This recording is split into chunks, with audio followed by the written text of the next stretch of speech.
ये मुसलमानों को डिटेंशन कैंप में डाल रहे हैं कि हम कोई अतिक्रमण धारक नहीं है, हम वैलिड झोपड़पट्टी है। तो हमारे पास 70-80 साल के पुरावे हैं। 100 मीटर के दायरे में महानगर पालिका है, आजू बाजू में काफी कलेक्टर ने खरीदी दिया है, काकानी स्कूल है, टेनिस कोर्ट है, जहाँ पे किले का मेन पर्यटक स्थल है, वहाँ पे 1,58,000 स्क्वायर फीट जगह शासन ने डायरेक्ट काकानी स्कूल के मालेगांव एजुकेशनल सोसाइटी के नाम पे कर दिया है।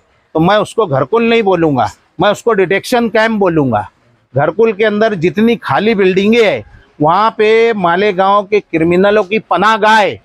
अगर कोई आदमी सुबह में यहाँ आ गया है तो 11 बजे के बाद महफूज वहाँ पे जा नहीं सकता है। तो हमको भी कोई शौक नहीं है झोपड़पट्टी में रहने का, हमको भी गलीजत में रहने का शौक नहीं है। आज हमको यहाँ से तुम तोड़ के फेंक देंगे, हमारे बच्चों का एजुकेशन का क्या होगा, हम कहाँ जाएंगे। फैंसी गारमेंट आयशा नगर पुलिस स्टेशन के सामने, हजार खोली, मालेगांव। प्रोपराइटर चांद खान।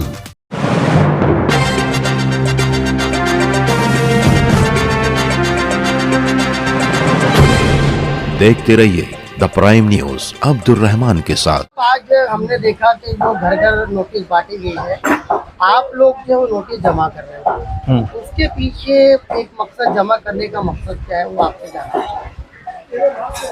ऐसा है कि नोटिस जो घर घर इससे पहले भी बांटी गई थी और अभी फिर से ये लोगों ने नोटिस बांटा है। जैसे महाराष्ट्र गवर्नमेंट का एक फैसला हुआ है कि भाई महाराष्ट्र के अंदर जो 662 किले हैं वहाँ का जितना भी पर्यटक स्थल है वहाँ का अतिक्रमण निकालना।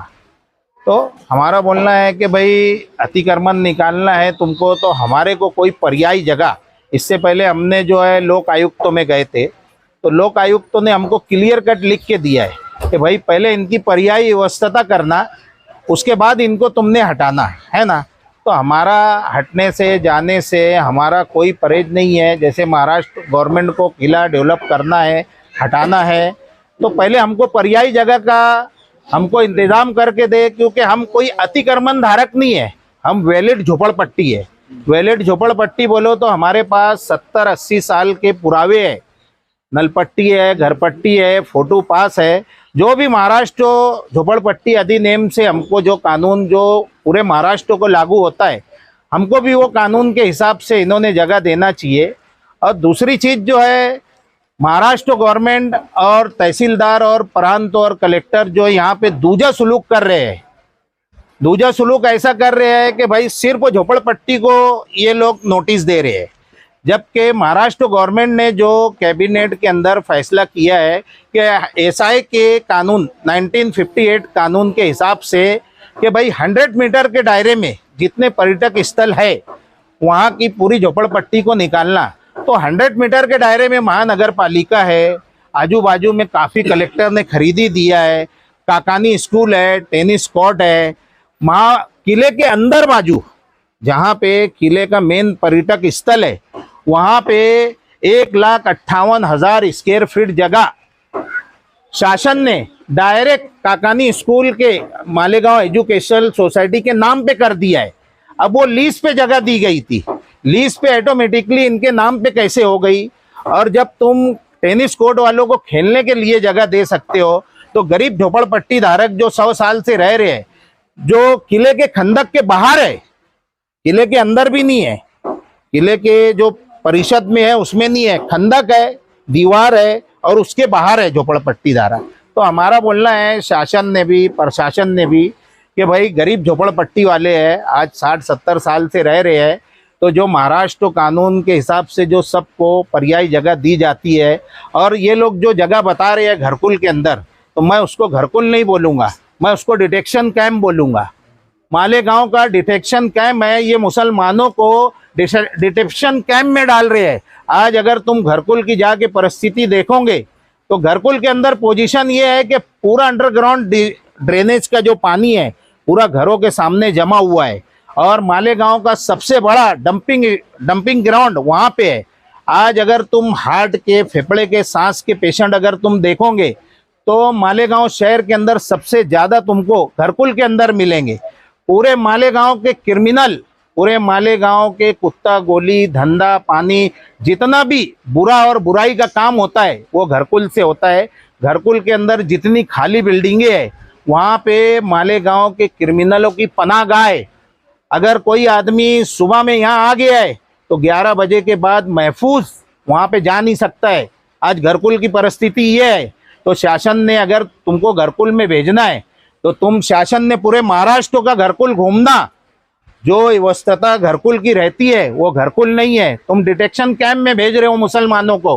तो महाराष्ट्र गवर्नमेंट ने जो महाराष्ट्र के अंदर जैसे घरकुल बने हैं उस तरीके का अगर घरकुल देते तो हमको भी कोई शौक नहीं है झोपड़पट्टी में रहने का, हमको भी गलीजत में रहने का शौक नहीं है।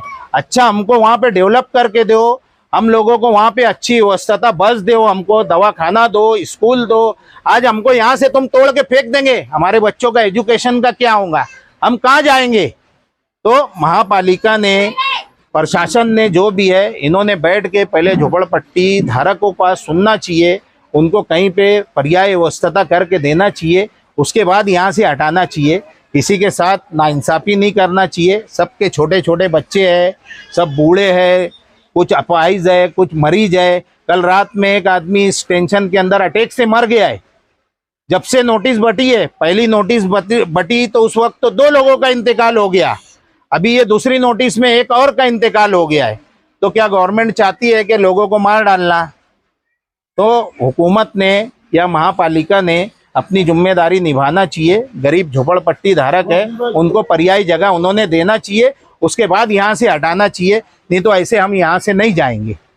अच्छा, ये जो नोटिस आप लोगों ने ये अभी जो जमा की है तो उसका क्या पर्पज है जमा करने का? जमा करने का ये पर्पस है कि 133 लोगों को ऐसा हमारी मालूमात में कोर्ट ने स्टे दिया है। तो हम लोग भी कोर्ट जाके, जैसे वो सिर्फ वो स्पेशल 133 लोग को दिया गया है, तो हम लोग भी वहाँ दाखिल करेंगे। कल अगर ये लोग कि भाई 133 लोग को खाली स्टे मिला है तो कल हमारे ऊपर कार्रवाई करने के लिए ना आ जाए, तो इसके लिए हम भी कोर्ट का रास्ता अपना रहे हैं। हम भी कोर्ट में जाएंगे कि हमको इतना वक्त तो मिल जाए कि भाई हम पाठ पुरावा उनसे करके हम पर्यायी जगह की उनसे जो भी मांग कर सके। और आज मानसून जो है वक्त से पहले महाराष्ट्र के अंदर आ गया है, और जो गवर्नमेंट के और हुकूमतों के जो कोर्ट के जीआर है कि भाई मानसून के अंदर कोई झोपड़पट्टी गवर्नमेंट ने तोड़ना नहीं चाहिए। तो हमारी गवर्नमेंट से, महापालिका से, कलेक्टर साहब से, शासन से हमारी विनंती है कि भाई महाराष्ट्र में मानसून 7 जून से पहले आ गया है, तो हमको जो भी गवर्नमेंट के जीआर के हिसाब से हमको इतना मौका दिया जाए, हमको पर्यायी जगह का, हमको सोचने का, जाने का, आवाम का दिमाग बनाने का हमको इतना मौका दिया जाए, जब तक के हम पर्यायी जगह पे जाने की हम व्यवस्था ना कर लेवे, इतना हमको मौका दिया जाए। अच्छा, जो 133 लोगों को जो आर्थिक तौर पर स्टे मिला है, जिन्होंने पिटीशन दाखिल की, उनके पीछे कुछ पॉलिटिकल चेहरे हैं, इसके पीछे भी कोई है कि आप लोगों की के कुछ आप ही लोग जो है जाती तौर पर ये जो पिटीशन दाखिल कर? नहीं, हमारे इधर के पट्टे पे जो है मुफ्ती इस्माइल एमएलए साहब है, उन्होंने कुछ मांगनी महाराष्ट्र गवर्नमेंट से की थी, कलेक्टर से की थी। उन्होंने कुछ उनके लेटर हेड के ऊपर कुछ बाग महमूद में और 2-3 जगह का डिमांड किया था। तो उसके ऊपर जो है कलेक्टर का, तहसील का, प्रांतों का और आयुक्त साहब का, उनका जो भी है फेर विचार चल रहा है कि कौन सी जगह देना चाहिए, कौन सी जगह नहीं देना चाहिए। तो कुछ जगह अभी आयुक्त साहब ने ले जाके बताई घरकुल में, तो वो बताओ तो एकदम किनारे मालदा जो है घरकुल के पीछे, जहाँ पे पूरा मुरुम माफिया लोगों ने मुरुम खोद के वहाँ से गिरना डैम की हद लग जाती है, वहाँ पे जगह बता रहे हैं कि भाई वहाँ पे देंगे। जब इधर यहाँ पे लोग सेफ नहीं है तो इतनी किनारे कहाँ से ये माँ बहनें सेफ रहेंगी। तो कुछ डिमांड उनसे की है कि भाई हमको आगे दे, तो हम उसके ऊपर कुछ फेर विचार करेंगे। कहने का मतलब इस नोटिस के, ये जो नोटिस जमा हो रही है, इसके पीछे कहीं ना कहीं जो है मुफ्ती मोहम्मद इस्माइल कासमी, इनकी जो है कोशिश कार फरमा है। अभी आगे जो भी इन लोगों को राहत देने के लिए कोशिश करने वाले हैं। हाँ,